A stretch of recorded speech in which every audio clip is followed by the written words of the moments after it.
one of the key takeaways that I talk to folks about with this work is that the really good news for parents is that if this is something your child is insistent, consistent, and persistent about, they're really clear and persistent about the fact that they have a need to behave in gender expansive ways, or that they are not the gender that you believe they were based on their sex assigned at birth, that parents are enormous protective factors. Without parent support, and if parents are trying to change these key pieces of their kid's identity, again, out of understandable fear, if parents try to change it, then these kids really, really struggle. Welcome to Tilled Parenting, a podcast featuring interviews and conversations aimed at inspiring, informing, and supporting parents raising differently wired kids.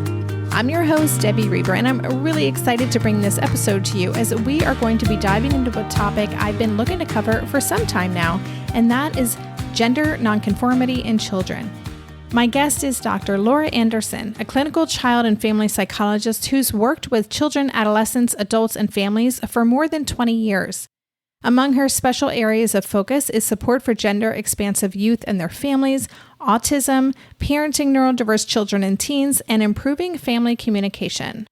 The topic of gender nonconformity in children is a personal one for Laura, as she's raising a son who's both neurodiverse and what she describes as gender expansive. I've received a lot of requests from listeners to do an episode on this topic, so I'm really excited to be able to bring this to you.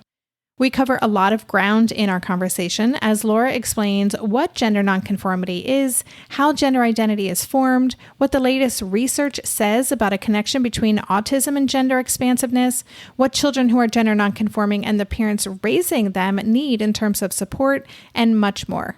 I hope you enjoy this conversation. Hello, Laura. Welcome to the show. Hey, Debbie. Thanks for having me. Yeah, I feel like this is a conversation that I've been wanting to have for a long time. And I've been hearing from more and more listeners that they have questions about this. And then serendipity brought you and I together in the Netherlands. You're in California right now, and that's where you live currently. But we got to meet at a conference, and I just was so excited to be able to connect with you. And probably even before I talked to you for a minute was like, will you come on my podcast? So anyway, thank you. Thank you so much for being here. Yeah, it's an honor. I'm really excited actually to talk about this stuff. It's close to my heart and my head. Excellent. So let's, before we get into the meat of the conversation, I would love if you could just take a few minutes to tell us about who you are, your work, your family, and really connected with your personal why and the work that you do in the world. Sure. So I am, honestly, as far back as high school, I knew I wanted to be a psychologist who works with families. And I am a child and family psychologist. Almost 20 years now, I've been licensed, and I'm licensed in 2 different states here in the U.S. And but I've lived out of the country on several occasions. And so this period of this intersection of psychology and living abroad is one that really resonates with me. I love kids and families in any setting. I've worked in schools for almost all of those 20 years with actually offices right on school campuses, but I've also done work in a range of other private practice and contract, foster care, and all kinds of different things. So I've seen kids and families in almost every place you can find them, and I really love parenting support and just helping families thrive. And so that's one thread. And the other thread is that I'm the parent. I'm a transracially adoptive parent. So we're a mixed race family, and my son is both neurodiverse and gender expansive. And so that shaped my knowledge. So I kind of came into my parenting with a broad understanding of child psychology and child development and an open mind philosophically, but parenting my son has really brought me to the table of figuring out even more the nuances around these issues. Well, that's why you're the perfect guest for this conversation. You're also the perfect mama for your son, sounds like. So he kind of won the lottery in getting to be part of your family for sure. And me too. Well, I mean, my mantra is it ain't going to be a dull ride. I think that's something we can relate to. Yes. Yes. So yeah, he's teaching me tons. So I'm lucky too. Yes. The learning never ends, does it? So I want to start at the very beginning And as I say that, I feel like I'm singing a song from The Sound of Music. That let's start at the very beginning, a very good place to start. But I even want to just look at this idea of gender identity. Can you give us a definition for that? Because I think this is a new conversation for a lot of people. And I just want to make sure that we cover all the bases before we get deeper into it. So what is gender identity? Sure. And I think, yes, it's an important place to start because language changes constantly with this stuff. So when I talk about it, I always start with inviting people to a little bit of forgiveness for what they don't know and what's changed since yesterday when they thought they knew it. So it's really, yes, it's important to ground us in sort of the latest thinking about this stuff. Gender identity is your internal felt sense of how male or female you are. And in the old days, those were very binary. We understood them to be. You were either entirely male and felt that way, either entirely female and felt that way. And that's kind of still a common understanding. But in reality, over time, we're seeing that it's really a spectrum. There's greater understanding that similar to, but totally different from sexual orientation. And we'll talk about that too. It's no longer fair to think of them as only living in two boxes, that we know that it's a natural expression of gender development and human sexuality to fall on a spectrum, not in two boxes. So to kind of reiterate, the gender identity is your internal felt sense of how male and female you are. And sometimes that lines up with our parts. It lines up with our sex assigned at birth, with what doctors assume we are based on our anatomy. For a lot of folks, that lines up, and they don't question it because it's in alignment from the beginning. And for a whole other group of people, larger than we might have known 20, 30, 40 years ago, there's actually not total alignment between their internal felt sense of gender and the sex they were assigned at birth. And so sex assigned at birth refers to your anatomy. Gender identity refers to how male or female you feel on the inside. And your gender expression is what you show the world. So how do I live in my gender? How do I communicate to others what my feeling about how male or female is? What I do with my hair or makeup or jewelry or way I cross my legs or the way I move my hands when I talk, or all of these things in our culture that are so incredibly gender loaded. So gender expression is what we show the world about our felt sense of gender. And then the one last piece of definition that's important is that these often get confused with sexual orientation. And it's important to distinguish them. Our gender identity really isn't related to who we're then attracted to. They're totally separate. You know, some people who are totally aligned in their gender are heterosexual. Some are homosexual. Some are bisexual and broader than that. And the same is true for folks in the transgender community. Some people who are trans are also straight, and some are gay, and some are bisexual and pansexual and beyond. So we often confuse the two, because I think what first shows up for families is that their kid will do something. I use the language, my son is gender expansive. I don't know exactly what gender journey we're on, but what I know is the word gender expansive means his expression, the way he's always done stuff, was not typically boy. He just showed broader interests in toys and clothes and things that sort of expand our old notion of the gender boxes. And so that's why I use the word gender expansive. And sometimes gender expansive kids really are just checking that out. That's why there's dress up clothes in preschools, and, you know, boys will ask for fingernail polish, and girls will check stuff out as a totally really common part of development. For a lot of those kids, that's exactly what it is. They're just checking it out. They're relating to their mom or their dad or that kind of a thing, right? And it doesn't become an identity piece. It remains only sort of a questioning of expression. Am I going to show the world gender this way, kind of a thing? But for another subset of kids, it's expression that then develops. And there is a sexual orientation component later. It turns out that that particular group of kids who was demonstrating gender expansive behavior later identify as gay or lesbian. And there's still a third set of kids for whom, when they've done this experimenting and they're doing gender expansive things, it's a reflection of an internal felt sense of gender that is different from their anatomy. And those are your transgender folks. So I always let people know that a little bit of gender expansive behavior and experimentation, quote unquote, with expression is really a part of natural human development for all kids to explore.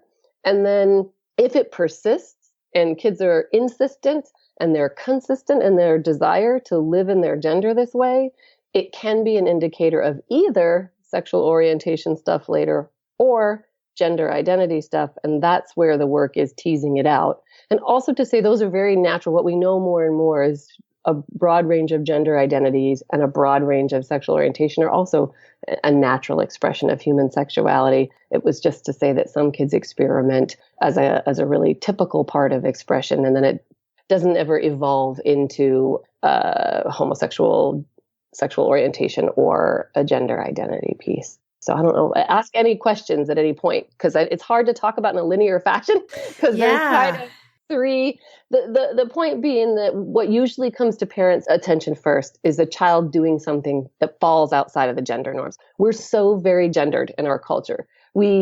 Everything takes on meaning for what we subtly and not so subtly expect girls to do, expect boys to do. We get heavy messaging in media from our families. We make a ton of assumptions about gender. And so we come by this confusion about this stuff, honestly, because it's sort of the water we swim in, I say, right? Like when we're going to have a baby, one of the first questions people always ask is, what are you having? And then we make a whole bunch of assumptions about what you'll get to do in life with this little being because of their gender and what they need because of their gender.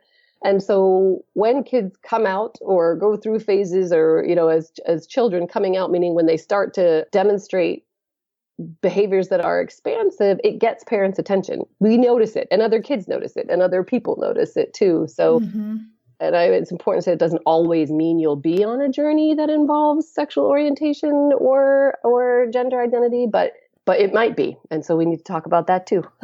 Absolutely. Yeah. This is just fascinating to me. And I'm so grateful. I mean, you obviously know so much about this, and just to kind of really help us wrap our heads around it. It is, even as someone who reads all the articles about this and stuff, it's still a lot to kind of wrap my head around. And, we talked about the language and making sure that you understand what these different things mean. So as you were talking, I was thinking about this controversy that erupted maybe 8 years ago or something over a woman, an executive from J. Crew, was interviewed for, I don't know if it was Vanity Fair, some high profile magazine. And there was a picture of her painting her son's nails. And that just sparked a huge controversy. And just thinking about how gender identity is formed, and, you talked about the role of the media and all of these things. What kind of influence, if any, do parents have on their child's gender identity? Or is it something that they come into the world with? There's more and more research that really does say that gender identity is another example of neurodiversity. There are theories about it, and we're still piecing things together and figuring out exactly what it is, but we do know gender identity is not a choice. Expression is how you show people the world your gender. Like I could tomorrow go out in sweatpants and a baseball hat, and I squarely identify as female and feel female and everything lines up for me, but tomorrow I could choose to behave in ways that kind of buck those norms a little bit, right? And I can make a choice to present as more masculine, but that's my expression. For gender identity, that felt internal sense of whether you're male or female or both or neither is not a choice, and it's often driven just by kids. What I kind of think is their wiring, really, and there's more evidence that. Perhaps one of the theories is that it may have something to do with the release of androgens and other hormones during pregnancy.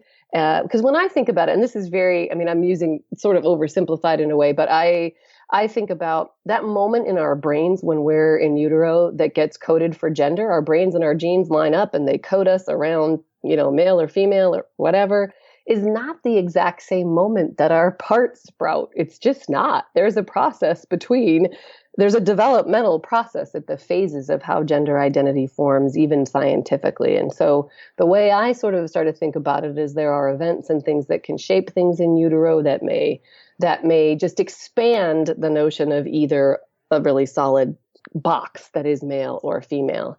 And I think we do have some data. The social piece is that we do have some data that says in areas where there's more tolerance and acceptance of expression, or when kids are given permission to be who they are, their expression flourishes, and you may see more examples of how you show gender to the world in a diverse way, but that parents can't actually change their child's core identity.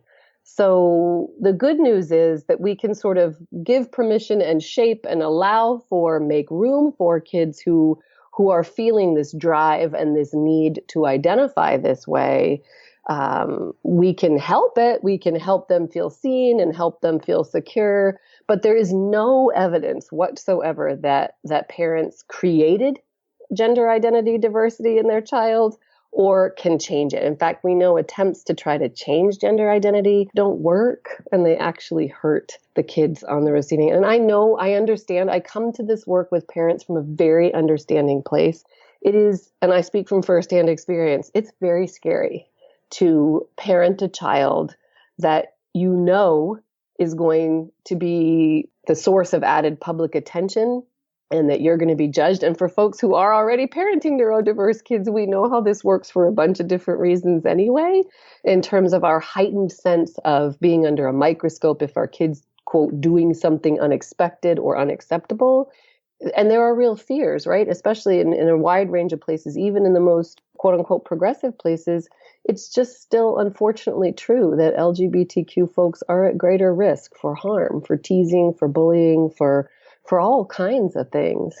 So it's unnerving for a parent. I mean, most of us parents want our kids to have a little bit of hardship so that they're resilient, right? We want to silver spoon our kids. We'd like them to develop some mettle and some coping skills. But most parents do feel anxiety, and they do feel some sadness that this layer of complication for their child means that the whole family may be under added scrutiny, and that their child is at greater risk for hurt feelings. Because it is a common belief in the culture that parents somehow cause this or somehow shouldn't allow it to happen. I mean, one of the key takeaways that I talk to folks about with this work is that the really good news for parents is that if this is something your child is insistent, consistent, and persistent about, they're really clear and persistent about the fact that they have a need to behave in gender expansive ways, or that they are not the gender that you believe they were based on their sex assigned at birth, that parents are enormous protective factors.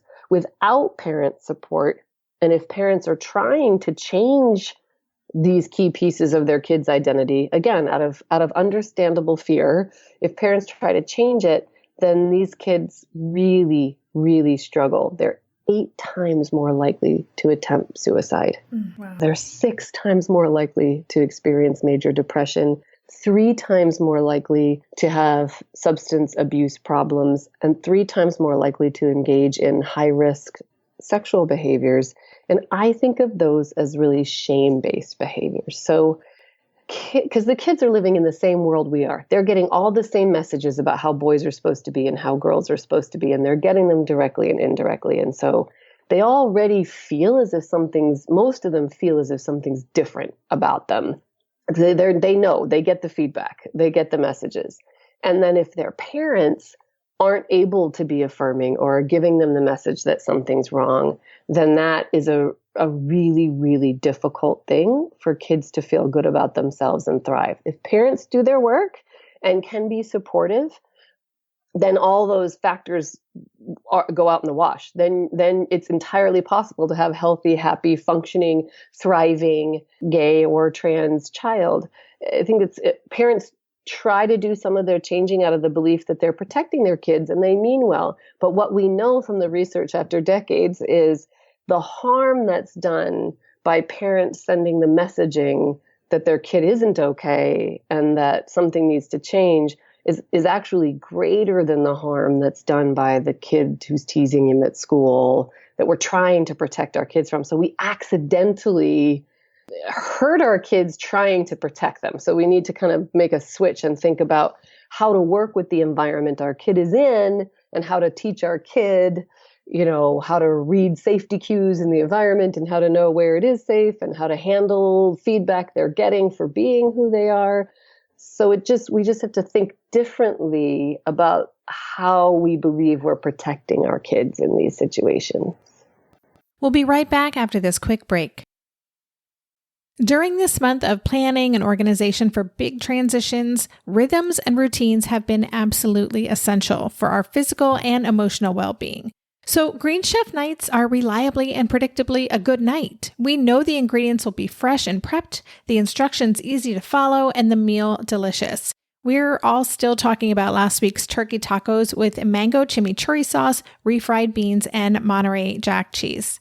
Green Chef contributes to a healthy lifestyle with easy and delicious menus like fresh seasonal salads and green bowls. And with over 80 weekly meal and market options, plus rotating options to suit a variety of lifestyles, whether Mediterranean, plant-based, calorie-smart, keto, protein-packed, gluten-free, there are always plenty of options to choose from.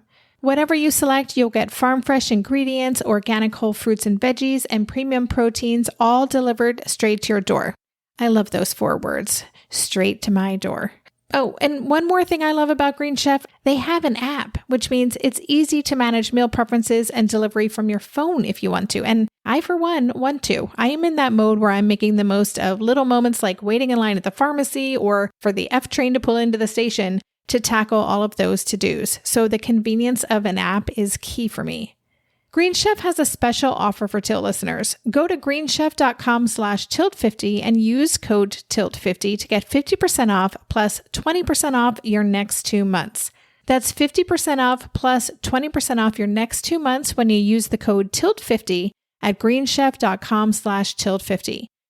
Maybe I've watched too many seasons of The Amazing Race, but every time I have to go somewhere on the subway, I treat it like a competition. It's all about making the right gut decisions about which route will get me there the fastest. Sometimes those decisions get me where I'm going early, and other times my gambles don't really pay off.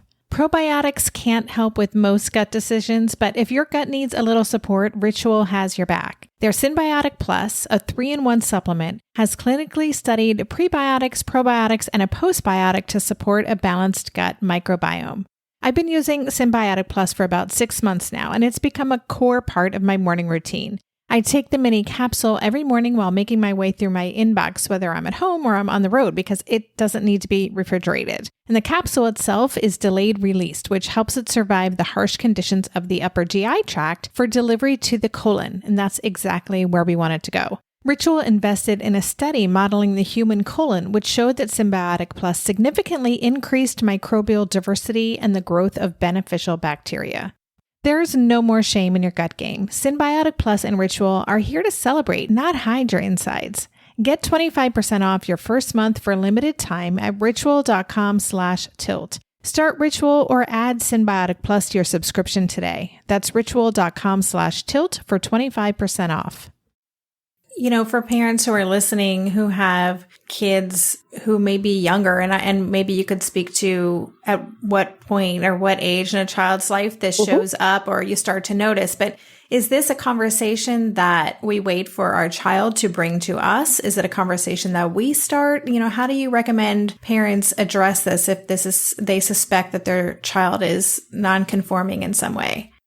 Yeah, I think what we know is that kids can actually generally identify a gender identity around age 3 to 5, that they can say, you know, yeah, I'm a boy or I'm a girl, most kids, or they may say, I don't know, sort of a thing.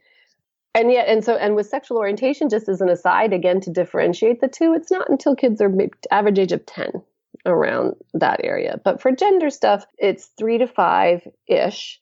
And what we see is there's a subset of kids in the transgender community who are very clear. And as I said, you'll hear this language, insistent, consistent, persistent, about, no, Mom, I'm a girl. And the parents are sort of aghast, like, what? How can they know this? But that's also interesting too, right? We don't question our sons who say they're boys from the time they're 3 or 4. That doesn't strike anybody as too early to know that they're a boy or a girl, right? So if you do have a child that is that, we do have a subset of kids who know that clearly, articulate it that clearly, live in it, tell you, like they're just crystal clear and they're making all their choices in line with it.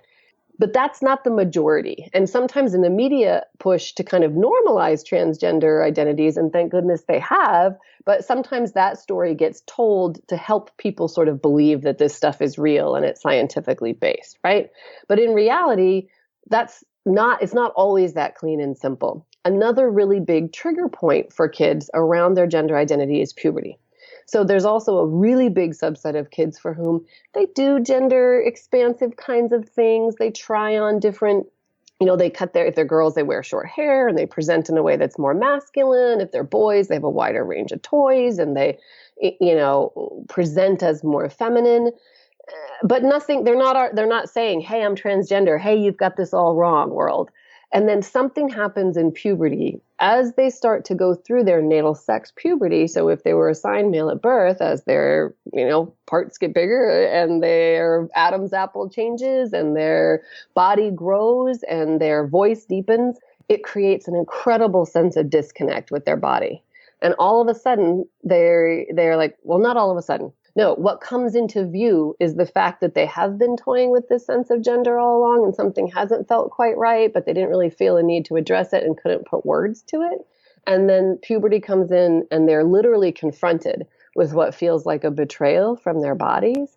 And so the beginning of puberty is another really common time that parents can start to see their child expressing a discomfort around gender, because if there is a true identity piece underlying this, it's a very uncomfortable time for kids because they do really feel that their body's betraying their internal sense of themselves. So preschool is a prime age where you hear a lot about it. And then there's also a subset of kids for whom in puberty, it becomes an issue that's more vocalized again. What we know too in the research is that, again, lots of younger kids in preschool play around with expression. But what we know in the research is if you have a child who's in puberty and is starting to say to you, this isn't right. No, you don't understand. Like, I don't want to go through puberty. I don't feel this way. This doesn't work for me. It's much less common for kids that age to then just sort of, quote, grow out of the expression phase. So if puberty is hit and your child is expressing concerns about this, and often, for instance, in kids that are assigned female at birth, monthly cycles will really agitate depression and isolation and a sense of sadness and distance because of all of the things that means for their body and how that doesn't feel lined up with what their heart and their brain feel. So that's what I keep going back to, is that if your heart and your brain is doing something different than your body is, that it can create a lot of discomfort. And that's where, some of those numbers around depression and anxiety pop up. I think, and so do parents ask? I mean, yeah, and it takes practice. And I think that's one of the reasons why somebody who's got a little experience in this can be helpful for parents, because in some ways, I mean, it's not that hard when you've had a little bit of time to practice about it. I mean, it can be as simple as, some people really, are really super clear. They feel like a boy in their head and their heart, and their body looks like a boy's. And I mean, you use kid language. How about you? What would you say? Are you a girl or a boy or both or neither? And for kids that there's no issue there, they look at you and be like, I'm a boy, Mom. You know what I mean? Right? Like they'll sort of think, whatever, boy, that's weird. And then keep going the way kids do in their beautiful way. Like, what was up with Mom? What was that about? But for a kid who is struggling or isn't sure, it will get their attention, and their answer will give you information. They will say, I don't know. What do you think? Or sometimes I feel like both. Or they'll say, no, I'm a girl, when you believed you were dealing with a natal male. And then the parent's job is to take a few deep breaths, because most parents get a little panicky about what this could mean, and is it a phase, and what do I have to do now, and how do I get this right, and all of those things. And just take some deep breaths and realize it's a journey. And one comment on one day doesn't mean that you have to upend your life, but you want to start then looking at your child through a different lens, where you're really kind of monitoring, is this something that we really need support and protection around for this child? How much do we walk into this? Do we name it? Do we walk into it? What does my child need to feel safe at school? What do they need to feel safe in our extended family? Most kids who are in that category of being really insistent and persistent will start telling you. I mean, that's how parents know. They're like, no, I want to dress. No, I want to shop over here in the sparkly section, Mom. The boys' clothes are boring. Or, that kind of a thing. They're already communicating, because most parents start to wonder about this stuff because their child's already actively moving toward an expression that gets parent attention. So parents really have a decision whether or not they can jump into that and how much, or whether they want to shape that and not yet, because it's too much. And again, that's with full respect to parents who need time and need space and maybe have to struggle with cultural messaging or faith-based messages, or there's a lot of reasons why gender takes on enormous meaning in families that really is complicated to sort through. So yeah, you'd be surprised how kids can actually talk about it. And for the kids who it resonates with, they will often give you an answer that lets you know right where they're at. And for other kids, it's a process. They're not going to give you a yes or no right away because they're not really sure. So it's really staying in dialogue and being open to it that is important. Mm-hmm. That's great. Well, I would like to talk more about specifically what parents can do if this is happening in their own family, or just to support these kids in society. But before we do that, I'd love to just spend a little time talking about this connection between autism and gender expansive behavior. There have been a number of articles that have drawn my attention in the past, maybe 2 years, that have been talking about this connection. And there seems to be not a lot of definitive reasoning why. And maybe you can add to that or give us a direction of what you know about this. But can you talk about that correlation and what we know about it in terms of how common it is and why it might be happening? Yeah, and it's really, you're right. We're still doing more research and there'll be more to come. But yes, it's interesting. There are 3 groups of people that show up more in gender clinics than other groups of people statistically, and then one other anecdotally that I know locally, because I'm here in the Bay Area, in the land of kind of gender clinics in terms of what people are seeing. And the children who are adopted are far more likely to express gender expansive identities. Kids on the autism spectrum and twins. You see a higher prevalence in twins than non-twins. And then the 4th category, anecdotally, that folks here are talking about are children formed through IVF, or created families that involve IVF or alternative reproductive technologies, assisted technologies to form families. And some of the thinking, and a lot of it's theoretical, and we'll be piecing things through, is that, again, that these things all have both a genetic component and the possibility that there's something in utero in terms of wiring and timing of hormones. Speaking to autism specifically, the fact that autism already occurs so much more in boys than girls, and we certainly know that there's been more attention paid to better diagnosing girls, so be looking for girls on the autism spectrum more, so that part of the reason there's such a wide disparity between boys and girls diagnosed is because we're missing it in girls. That's true, and we're trying to address that as a field. But even so, it's 5 times more likely, I think, at least in boys than in girls, and it's much more common. And so that sort of suggests that there might be something related to hormones and development, and or genetics and the way genes are passed down. And they've looked in both. In gender clinics, there are also more children with autism presenting. So you'd think there'd be 2% in the local community, and there's 7%. So we're not talking about 80% of kids on the autism spectrum having gender issues, but I've seen studies anywhere from 5 to 10%, which is higher than what you'd expect in the general population. So in both populations, if you take gender clinics, more autistic kids are showing up more often than they should based on the percentage in the community around them. And if you look at the autistic community, more of those children, I think out of the recent data I saw was 7 to 10% of them will express gender expansive behavior or identity. So in both groups, the other is popping up with 2 to 3 times, I think is what they said, higher than expected prevalence for that group broadly in the culture. So again, we're not talking 80, 90% of folks, but we are talking statistically significant, higher than expected crossover between gender and autism.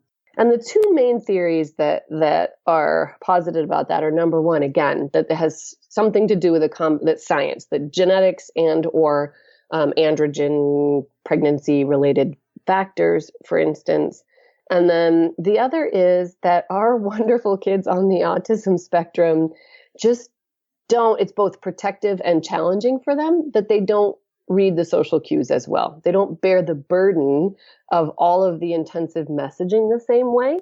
And so even though that can be one of the things we worry about for kids on the autism spectrum, because they need a lot of coaching and training to be able to notice what's happening around them and to receive the messages they're getting from the broader world.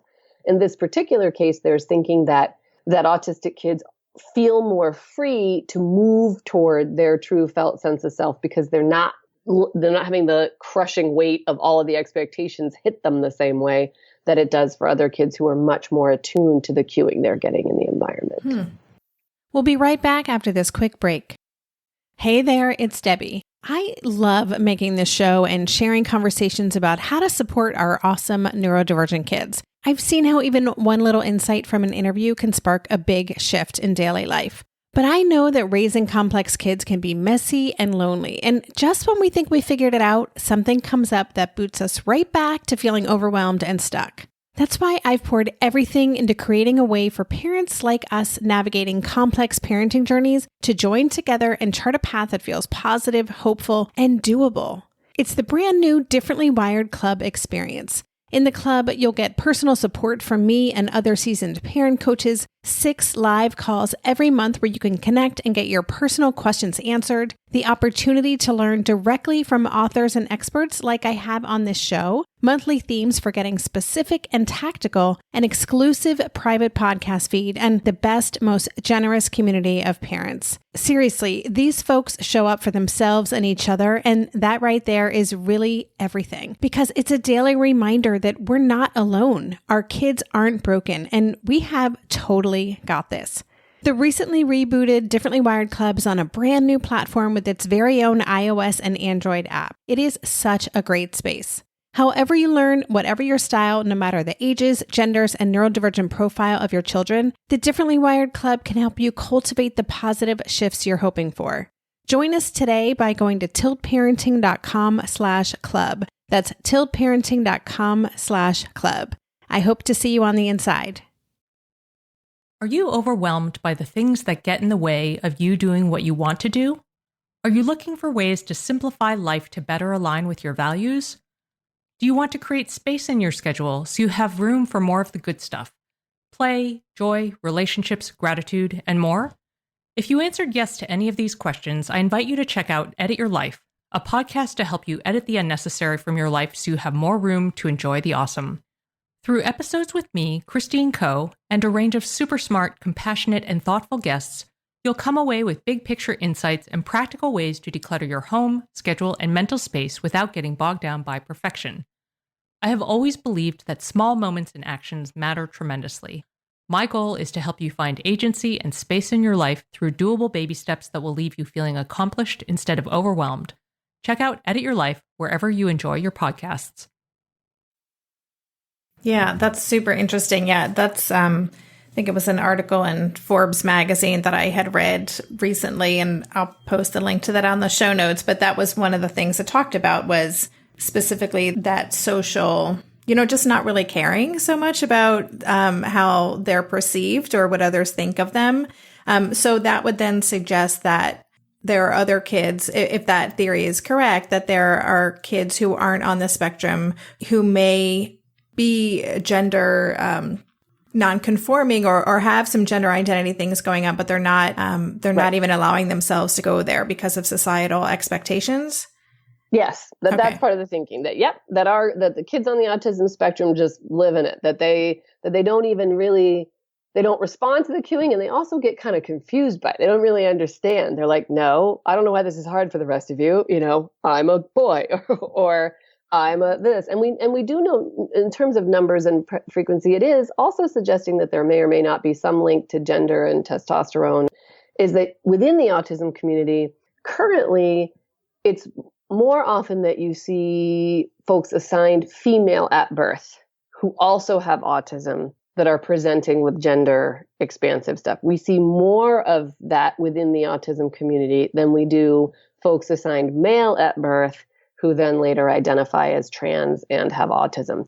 So all we know is that there's trends related to gender and autism, and they're just starting to piece together what that could be. And it's one of those things where people say, why are we so worried about why?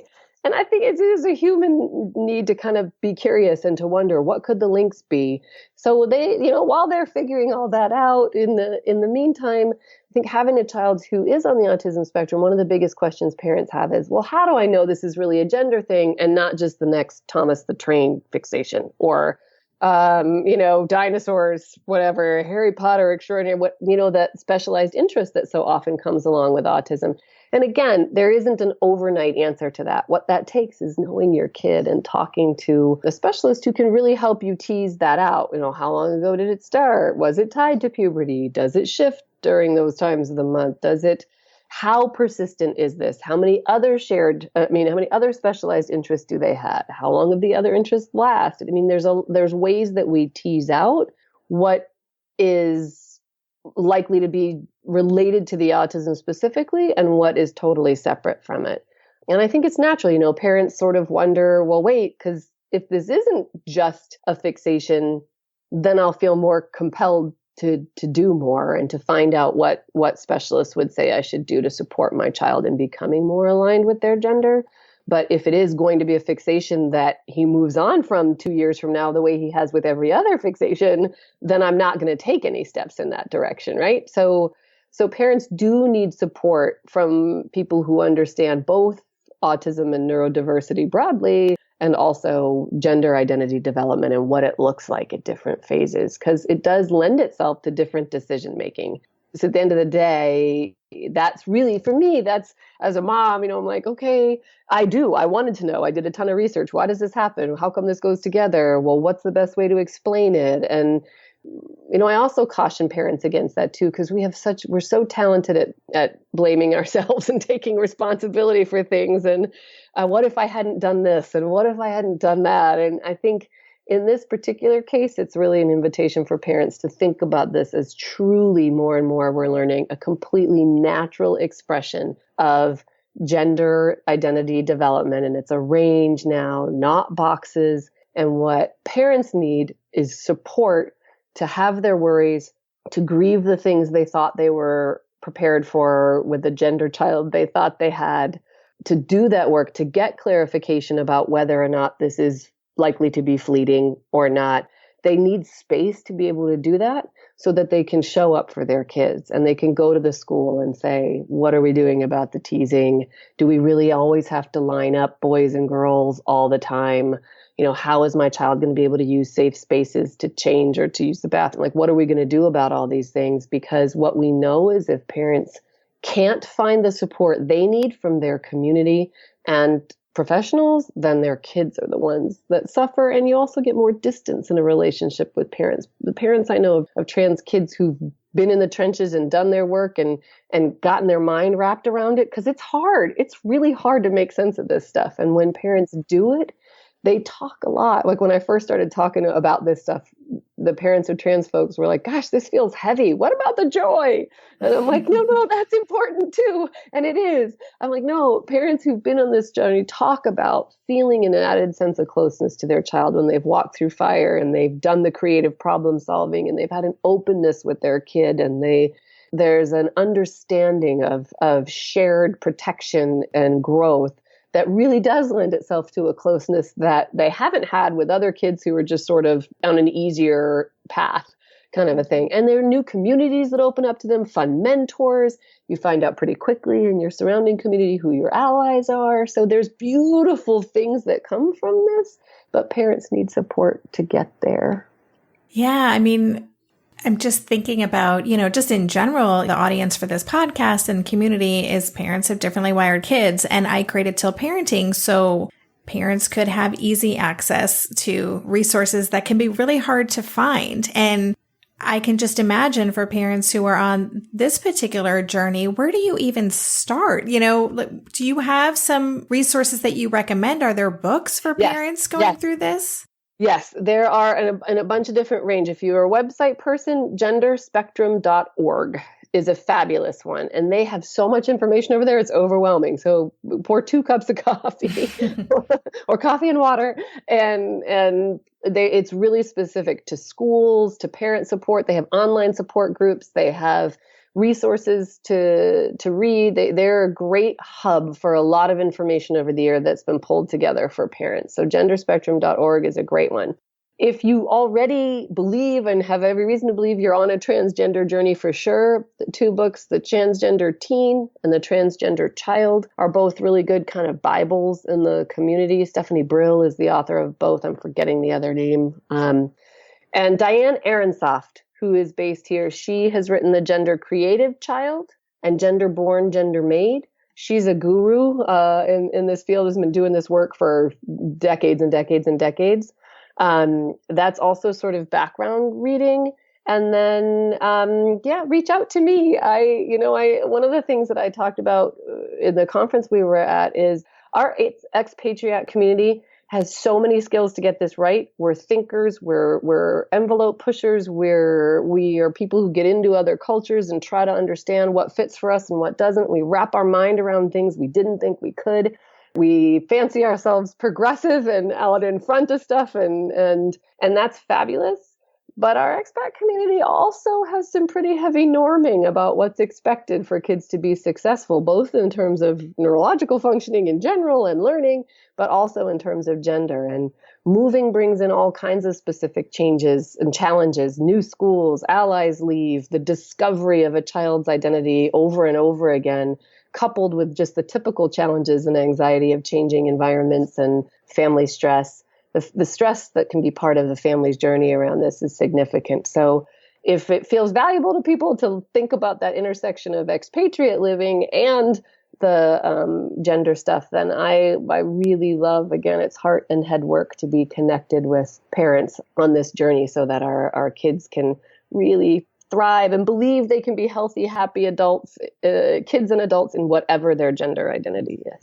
Yeah. And for listeners, first of all, thank you, Laura, for sharing all those resources. I will include links to every book and every resource in the show notes so you can easily access them. And then, the conference that Laura's talking about is the Families in Global Transition Conference, which was in The Hague in the spring of 2018. It's where we met.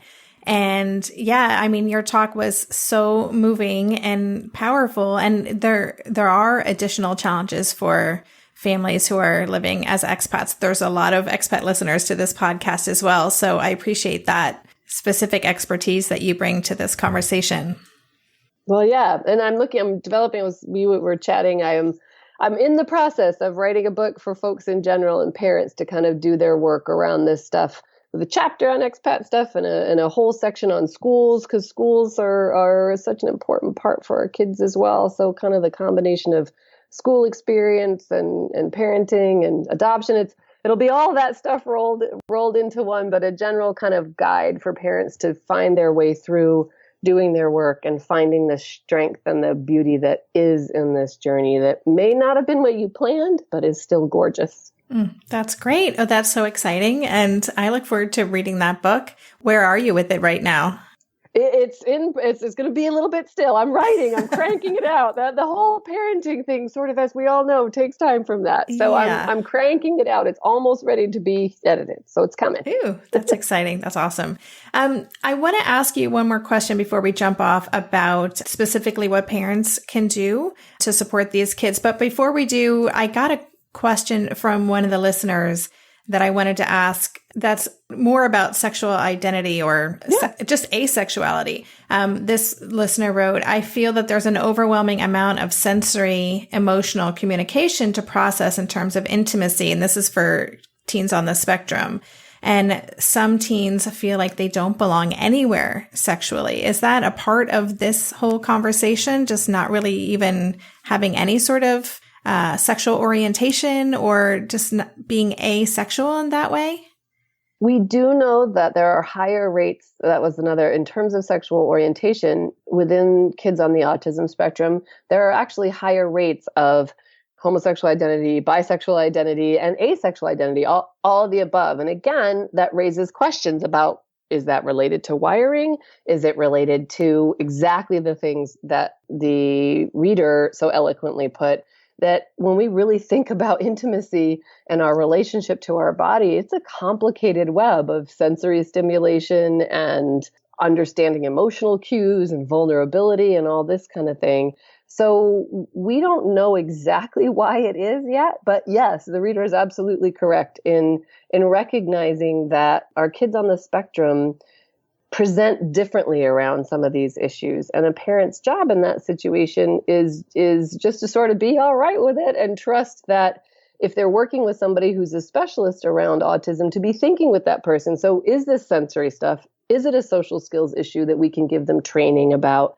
Is it that they're having a negative reaction to stimulation in a certain area? There are OT exercises that we can do for certain types of sensitivities a certain way. I mean, you're kind of ruling out the things you know would be, quote, interventions for autism, and then you're affirming whatever it is your kid is presenting and trying to come at it from a place of curiosity and support, hopefully, rather than kind of like trying to force something one way or the other. But we do know that kids on the autism spectrum don't fit easily into boxes around gender and sexual orientation more often than kids not on the spectrum fit easily into those boxes. Okay, great.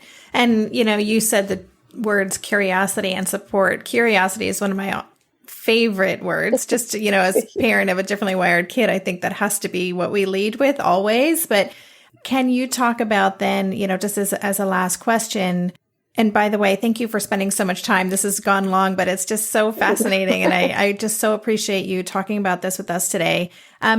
What can parents listening, whether this is their child or their child's friend or other kids in the community, what can they do to support these kids and their families in their communities and especially in school? You mentioned that is such a tricky place for these kids, especially in the middle school years and high school years. So what can we do? Yes, and that is a big question and a wonderful one. I think keeping in mind, if it's your own child first, keeping in mind you can't create something that is not there. You can't give permission for a child who's not gay or a child who's not transgender to become that through allowing them to be who they are. And we know that if we shape it or silence it actively or try to get them to change, they stand to face a lot of harm, to make a lot of shame-based decisions, and to distance from you as a parent. So you affirm. If it's your child, you affirm. You let them get the doll. You let them play with the trucks. You get curious about how they're identifying and what they want to be and who they think they are. And you walk with them because they're leading. They're telling you already what they want, or you wouldn't be aware that something's going on. So it's recognizing that what they need is an understanding that you believe them and you hear them. That doesn't ignore safety concerns. In some places, some parents are like, you just can't wear that to the football game on the other side, that kind of a thing. But if the child knows you're affirming at the core of it, then when you say, really, let's talk about this, because part of understanding and navigating this journey is understanding safety cues, and especially for kids on the spectrum, they might not recognize when they're starting to get into a situation where they're being read as trans, for instance, right? And so it doesn't negate parent concerns that kids need to be safe in the world, but it invites a different type of conversation. If a child knows you're standing with them and you support them fully, and you're having conversations about safety and making good choices about where and how you show this part of you, that's a different energy level than just, you don't do that, boys don't do that, you're going to get yourself hurt. It's an entirely different vibe. So it's being able to affirm kids, if it's your own kid, is really important. Advocate at school. Schools can and do make changes around this stuff. Grown-ups need to set a milieu. Yes, kid needs to be able to handle teasing. But if a child is being teased and bullied consistently for how they move through the world in their minority role as a gender expansive kid, grown-ups have to do something. They have to step up and set a tone of gender diversity. They have to bring in books with gender diverse kids in it. They have to talk about this and normalize it. And schools can do it, and they will do it. They need nudging often. As we know, schools are wonderful systems that need a lot of nudging. And so advocating at school If it's a child in your community, I think having conversations with your kid that normalize gender, finding children's books, and Gender Spectrum has a great list of those too. Find children's books that give examples of it. Use gender neutral language when you talk to folks. Oh, your friend Sally's dating somebody. Well, is he or she cool? Or is he or she, are they fun? So you just do these gentle introductions of this idea that gender is a spectrum. And so that your child isn't going to school accidentally adding to the stress that a gender nonconforming child is experiencing. And the same is true for parents. I know we're running along and there's lots of thoughts, but the same is true for other parents. This can be a really isolating journey for parents who are on it, because people do judge parents and because there's a lot of misinformation out there. And so if you do have a good friend or your kid's friend, there are ways to gently just say, hey, I kind of see the journey you're on and I'm curious about that. Can I support you in any way? And that an invitation to coffee and just name it. I mean, people do both. You can either feel the judgment or people pretend in this awkward, lilty voice to ignore your 5-year-old son spinning in the Cinderella dress. Like, it's really interesting the lengths people will go to avoid this thing that we really know that parents just need a community who gets it. And if they don't get it, they're curious about how to understand more. So, yeah. Wow, such great advice. And, I think that last piece is so important for all of us. I think you're right. People are uncomfortable, even just using the right language. And I love that you opened up this conversation saying we need to be okay with that we might screw up in the words we're using. And, and just letting these parents know that we see them and that we are here for them and we're not judging. And so I appreciate that invitation. And Laura, thank you so much. This has been fascinating. I know it's going to be so valuable to our community, and I'm just grateful for you coming by today. Thanks, Debbie. I really appreciate the opportunity to be here. You've been listening to the Tilt Parenting Podcast. For the show notes for this episode, including links to Dr. Laura Anderson's website, the books she mentioned, and all of the other resources we discussed, visit tiltparenting.com/108.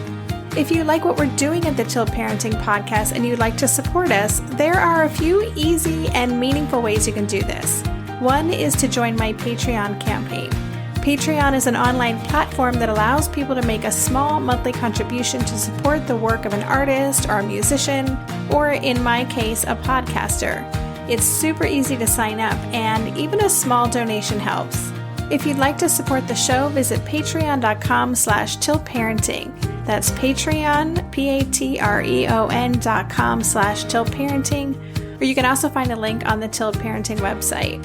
The other way you can help is to head over to iTunes and leave a rating or a review, or both, if you haven't done so already. There are a lot of parenting podcasts out there and new ones coming out every single day. So those ratings and reviews really help keep our podcast highly visible, which in turn makes it easier for me to go out there and get those big guests. Thank you so much. And thanks again for listening.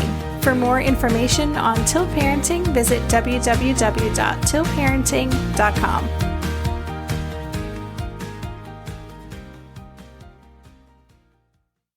If you're a parent, I invite you to join us at the Mindful Mama podcast, where it's all about becoming a less irritable, more joyful parent. With sometimes hilarious and always thought-provoking experts and friends, at Mindful Mama, we know that you cannot give what you do not have. And when you have calm and peace within, then you can give it to your children. I'm Hunter Clark Fields, and I can't wait to see you there. Listen in to the Mindful Mama podcast.